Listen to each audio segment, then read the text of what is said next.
Insta, YouTube ఎక్కడ చూసినా ఫలక్నామా అమ్మవారి గురించి మాత్రమే. ఇంతమంది భక్తులు మనస్ఫూర్తిగా అమ్మవారు చాలా పవర్‌ఫుల్ అని చెప్తూ ఉంటే మనం వెళ్ళకుండా ఉంటామా? ఇక నేను, అమ్మ కలిసి ఫలక్నామా అమ్మవారి గుడికైతే వెళ్ళాము. అమ్మ, తమ్ముడు కలిసి ముందే వెళ్లారు. నేను, అమ్మ కలిసి ఫస్ట్ టైమ్ వచ్చాము.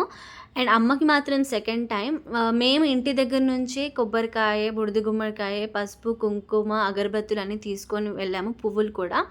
ఎందుకంటే అక్కడ రేట్లు మాత్రం చాలా ఇష్టంగా వాళ్ళకి నచ్చిన రేట్లు మాత్రం చెప్పుకుంటున్నారు. మనం అవన్నీ బేర్ చేయలేం కాబట్టి ఇంటి దగ్గర నుంచి తీసుకొని వెళ్ళాము.